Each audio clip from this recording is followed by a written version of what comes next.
У нас в гостях сегодня Руслан Аушев и члены нашего клуба Антон Богатов и Александр Белоусько.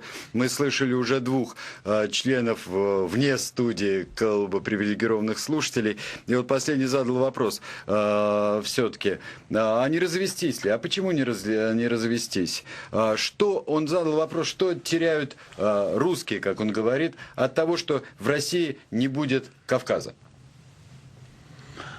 Ну тогда первый раз такой вопрос слышу, не очень-то. Это, извините, такой же вопрос с Чечней, когда все предлагали, давайте отпустим их, и пускай они там живут как угодно. Да, пускай в целом Кавказ живет как угодно. Тогда нужно провести референдум федеральному собранию, принять референдум и проголосовать в стране, отделиться от Кавказа. И вот и что могу сказать, если такие пожелания есть. Но я понимаю, что это... И еще считаю, что если пойдут по такому пути, то мы здесь будем не только на Кавказе, но и в центре Российской Федерации. В хорошем огне будем. Ну, останется Московское княжество, все. Ну да, будем проверять. А потом скажите, объясните мне. Вот говорят, русские. Да русские разбросаны по всем национальным республикам. Посмотрите, которые есть 22 национальные республики и все остальное. И потом, что такое... Фашизм начинался с того, когда говорили, что мы лучше этих. Вот с чего начинается фашизм. Почему мы говорим, вот акцентировать на какой-то национальность? Не надо ее акцентировать. Надо создать такие условия. Вся вот действительно... Это проблема руководства Российской Федерации, которая не создала условия, не создает условия для того, чтобы действительно, чтобы мы жили в нормальном экономическом, межнациональном, там, в политическом, в культурном отношении нормально в нашей стране. А вот когда мы начинаем вот все время вот эти придумывать всевозможные там чеченский след, лица кавказской национальности, и все начинается. Так о том-то речь, посмотрите, через Кавказ прошло все. Практически патрульно-постовая служба МВД Российской Федерации. Вот он там был 2-3 месяца на Кавказе. С какими он мозгами приезжает к себе на Дальнем Востоке или на Урал или еще куда-нибудь? Все, для него все уже. Везде все чечены плохие, бандиты и так далее, и так далее. Он уже это все несет с собой. 2-3 командировки бывает. Чего же мы после этого хотим? Конечно, я и говорил об этом. Не пропускайте МВД. Я бы о травмах войны запомнил вопрос и через несколько минут к нему вернулся, Руслан Султанович, потому что вы как раз и травмами войны занимаетесь, разных войн, еще ко всему, и их лечением. А сейчас я бы задал второй вопрос, который у меня заготовлен для наших слушателей и зрителей. Вопрос такой. И, кстати, он будет... по разным делам, по разным людям, он будет у нас традиционный для передачи «Народ против». Вот доверили бы вы, вот такой будет вопрос, в данном случае нашему гостю сегодняшнему, Руслану Аушеву, доверили бы вы ему процесс урегулирования на Северном Кавказе? Если доверили бы 660-01-13, если не доверили бы 660-01-14. Начинаем наше голосование. Голосование пошло.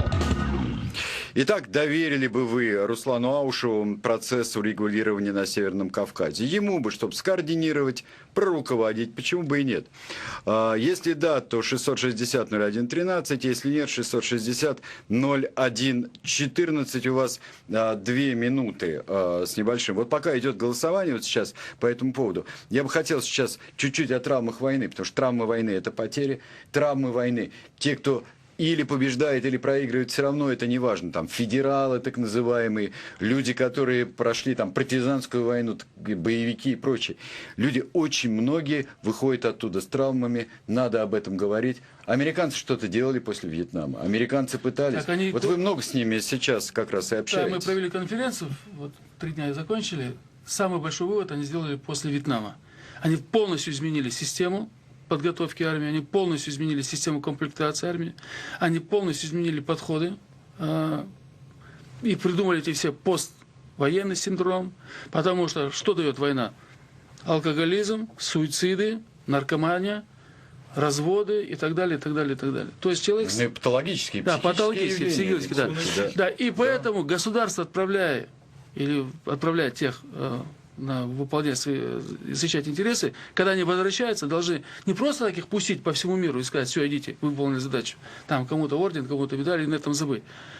А их надо пропускать через... Вот то же самое делать, когда вот заложника вытаскивают, и с ними работает психолог. Вот тоже нужно делать со всеми. Вот я еще раз хочу сказать, сделали такую ошибку, я считаю, уверен. Нельзя было МВД, патрульно-постовую службу, пропускать через Кавказ. Ведь патрульно-постовая служба это люди, как, ну будем сказать, это люди, которые должны, ну как учителя, допустим, в городах наводить общественный порядок. Терпеливо, не смотреть на цвет кожи, не смотреть на цвет там и так далее. Он должен объяснять, что нужно соблюдать общественный порядок и так далее. А представляете, эти люди, которые там несколько командировок совершили, приехали в свои регионы, увидели Кавказ, в них стреляли, они стреляли, кто-то контуженный, кто-то ранен, кто-то погиб, третий то за погибших. После этого выпивают, и все, кто похож на кавказцев, давай мы его будем сейчас строить. И эти люди потом идут на улицы и начинают, будем так, следить за охраной общественного порядка. Поэтому это была, я считаю, это большая ошибка. Но, Руслан Султанович, мы видим, как относятся и совсем молодые, не прошедшие никаких командировок. Я думаю, что Александр и Антон, да и многие наши слушатели, которые бывали там на улицах российских городов, знают, что это совсем молодые ребята, которые в сыновья годятся. Вот. Они ведут себя точно так же. Почему? Они ведут себя только так, потому что государство позволяет себя так вести. Не знаю почему, какие тут задачи, цели, но я просто уверен, что неужели участковый или начальник ГРОВД, или ГОВД, или там начальник УВД не знает эти все места, где они собираются? Кто лидер? Да все прекрасно все знают. Просто надо набраться решимости, и все, что вот это фашистует, и говорят, что мы лучше этих, или эти лучше этих, или мы там светлее этих, или эти чернее этих, должны приводить в порядок. Ну что ж, господа, сейчас я подведу итоги голосования. Оно у нас 2 минуты длилось, некоторое время назад закончилось. У меня здесь точные цифры, проценты, не округленные. Я их вам скажу. 93,2% доверили бы Руслану Аушеву процесс урегулирования на Северном Кавказе. Соответственно, 6,8% не доверили бы. Вполне вот. Прогнозируемый результат. Почему прогнозировал? Вы прогнозируете такие северокорейские результаты или туркменские? Я не знаю. Ну, я бы доверил. Да, тоже бы вот на самом деле, если отвечать не на этот вопрос, я бы тоже доверил. Вопрос упирается на самом деле не в тех, кто бы доверил, а в человека, которому доверяют. Он сам-то согласен? Руслан Султанович, вы сами-то я надеюсь, что я не в администрации президента нахожусь. Нет, не похоже. А там примерно такой же антураж? Примерно такой же. Я не был, не знаю, может похоже, откуда я знаю. Нет, не похоже. Интересно. Так, хорошо. Ну пошли бы или нет? Ну пошли бы или нет? Все-таки. Это вопрос стратегической тайны. Ага, все-таки. Списочный вопрос. Хороший дипломатический ответ. Хорошо. Тогда вам сейчас из одного очень серьезного района зададут вопрос. У нас есть, по-моему, должен быть звонок.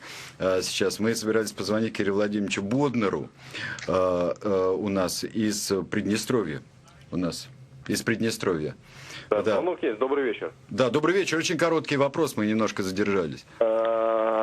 Я хочу поприветствовать всю аудиторию радио «Эхо Москвы» и гостей в студии, конечно, вас, как ведущего. И хотел бы сам сначала ответить на вопрос, который был задан всей аудитории. Я, к сожалению, не имел возможности звонить, потому что висел на проводе. Ну, понятно, только очень коротко, у нас очень мало времени. Я отвечаю «нет». Почему? Обосную, буквально в 2 словах. Потому что профессиональный военный, их учат не мириться и не мирить. Их учат воевать и убивать. Не может волк быть охранником у овец, понимаете? Поэтому в этой ситуации, тем более один из заинтересованных, так сказать, ну, понятно. Это дело политиков, а как нам сегодня сказал наш гость, он себя не считает политиком. Понятно. Извините, пожалуйста, сейчас тогда мы просто попросим буквально 20 секунд прокомментировать. Военный.